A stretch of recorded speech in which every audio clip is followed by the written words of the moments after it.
When a man starts to wake up, he naturally pulls away from the crowd, not because he hates people, but because the usual way of connecting stops making sense. Most conversations revolve around status, gossip, or complaints. And once he begins to see through that, it gets harder to engage. He's not bitter. He's not isolating himself out of pride. He's just stopped chasing what others are still chasing.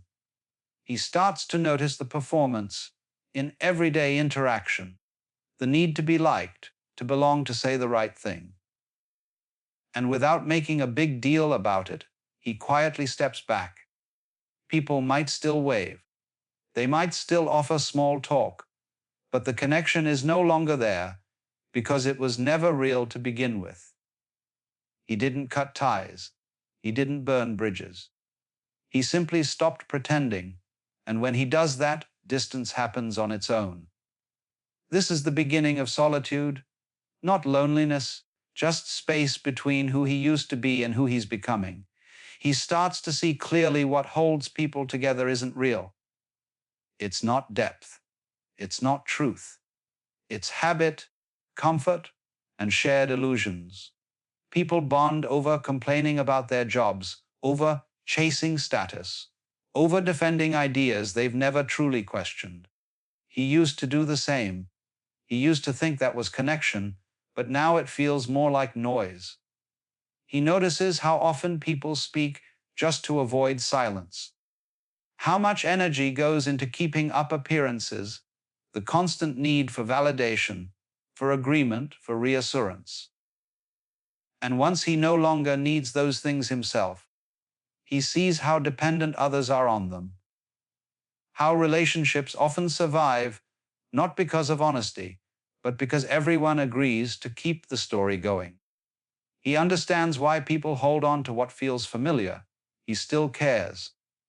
He still listens, but he no longer plays along. That shift, subtle as it is, creates distance all on its own. From the outside, he might seem the same. He still shows up. He's still polite. He hasn't disappeared completely, but something fundamental has shifted, and the people around him can feel it, even if they can't name it. They sense that he's no longer trying to impress anyone, that he's not looking for approval, that he's not playing the social game anymore. Some find it admirable. Others find it unsettling because he's no longer easy to read, because he's not performing for anyone. He doesn't flatter, doesn't compete, doesn't entertain, and that makes him hard to place. People might say he's distant or too quiet, or that he's changed. What they really mean is he no longer fits into the roles they've grown used to. They liked him better when he reflected their values. Now he reflects something else, something still grounded and not dependent on being liked. People see him, but they don't really know him, because knowing him now would require them to see what he sees. And most people aren't ready for that. He once believed that staying connected meant staying involved, showing up, participating in conversations, maintaining appearances. But with time, that definition changed. As his priorities shifted inward, he stopped engaging out of obligation.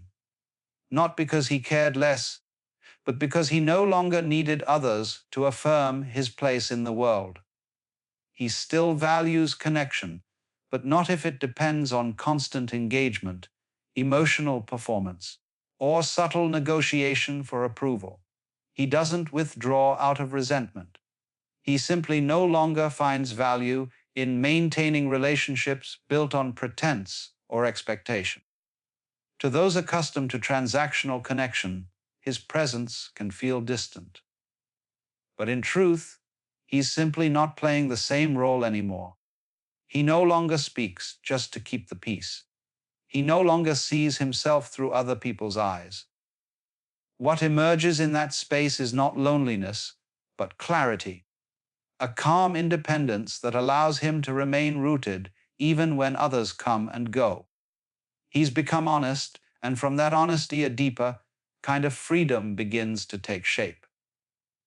From the outside, solitude is often misunderstood. To most people, being alone signals a lack of friends, of purpose, of belonging.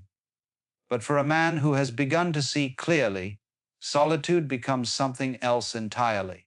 He no longer fills his time with distractions just to avoid being alone with himself. He no longer seeks out constant company to escape discomfort. He's learned to sit in silence without needing it to end.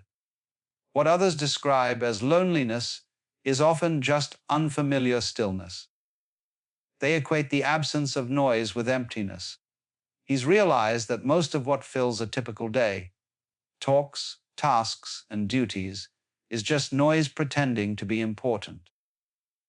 In solitude, he sees himself without distortion. There's no one to impress, no image to maintain, and that clarity, while uncomfortable at first, becomes a source of strength. He doesn't avoid people, but he also no longer depends on them to feel complete. This shift usually confuses others. They assume he must be withdrawn, disconnected, or even arrogant. But in truth, he's simply content with his own presence. He has faced the silence most people run from and discovered it wasn't silence at all. It was peace. As he grows more inwardly stable, he becomes less predictable to others. Not by intent, but by the simple fact that he no longer participates in the subtle exchanges that define most social interaction. He does not mirror emotions to gain approval. He does not offer reassurance when it would mean denying what he sees. To those still dependent on external validation, this creates discomfort. They may interpret his neutrality as arrogance, his silence as judgment, his detachment as disinterest. In reality, he is none of those things. He's simply no longer invested in managing perception. Much of what people call connection is actually a performance, a mutual agreement to keep certain illusions intact. Once he steps outside that arrangement, he disrupts it just by being present. He doesn't argue or provoke or attempt to convert anyone to his view. But the absence of familiar signals, approval, flattery, emotional reinforcement makes others uneasy. Many of his previous friendships begin to fade, not because of conflict, but because the foundation they stood on no longer holds. He begins to notice how often relationships are maintained through shared complaints, routine habits, or the mutual reinforcement of personal narratives. Once he no longer participates in those patterns, the connection weakens on its own. He no longer feels compelled to offer agreement for the sake of belonging. He no longer entertains conversations that avoid substance. And he has no interest in maintaining ties that require him to shrink himself. This shift is not a rejection of others. It's the result of a change in what he's willing to invest his energy in. True friendship becomes something quieter, simpler, and far more rare. It is no longer based on shared illusions, but on mutual recognition. Two people who don't need each other yet choose to walk alongside one another without expectation. These kinds of connections cannot be manufactured. They emerge naturally, if at all, and only when both individuals have stopped seeking to be completed by the other. Most social interaction relies on unspoken rules. You validate my perspective, I'll validate yours. We won't go too deep. We won't challenge each other's assumptions. We'll pretend we agree even if we don't. He used to play by those rules because everyone did. But once he starts operating outside of them, the dynamic begins to break down. He no longer gives comfort just to ease tension. He doesn't pretend to agree when he doesn't. He's done with the little acts that keep everyone else feeling safe, but keep him feeling false. This isn't defiance. It's clarity. And that clarity is disruptive because it exposes how much of everyday life is based on mutual avoidance of truth. People notice, even if they don't understand what's changed, they feel the shift. They sense that something familiar has gone missing. The constant exchange of comfort, validation, and distraction. And without him feeding the system weakens. Talks start to feel awkward. People stop reaching out as much. What used to feel warm and familiar now feels tense and uneasy. Not because he did something wrong, but because he stopped playing along. He hasn't rejected anyone. He simply stopped reinforcing a structure he no longer believes in. As his understanding deepens, something unexpected happens.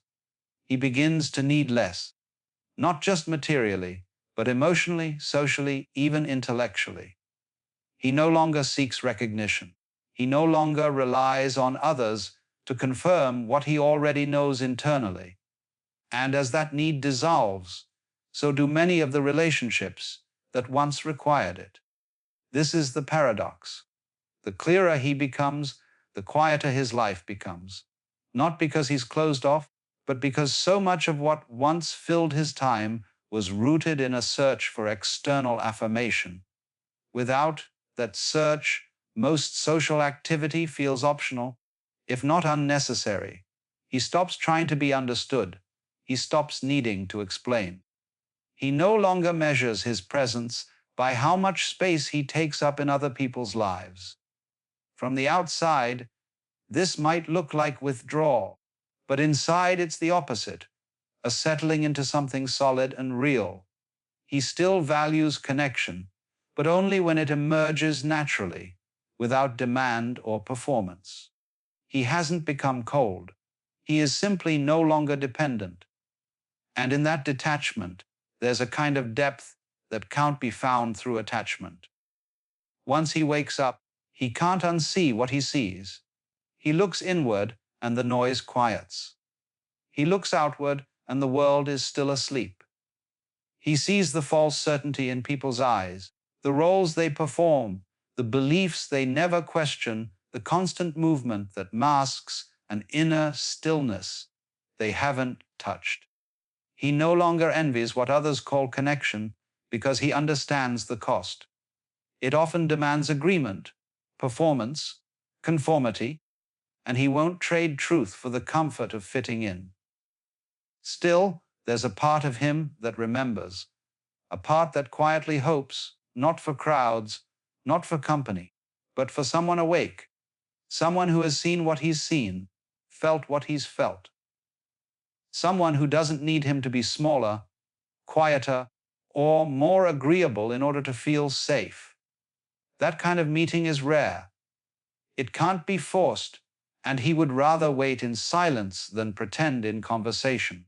So he walks alone, not because he enjoys being apart, but because in a world still dreaming, authenticity is more valuable than acceptance.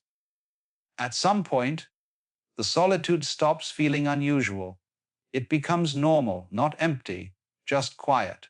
He no longer interprets distance as a problem to solve. He sees it for what it is, the natural result of no longer pretending.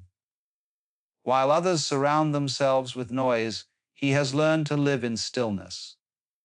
While many chase attention, he moves without asking to be seen. People often assume he must feel lonely, as if any company, is always better than walking alone. But they confuse isolation with absence. He is not absent. He is simply no longer performing. He has come to prefer the space that honesty creates over the closeness that illusion demands. This is the final shift. He doesn't need the world to wake up for him to feel whole. And he doesn't need validation to know who he is. He walks alone, yes, but not as an outsider, as a man at peace with the cost of truth.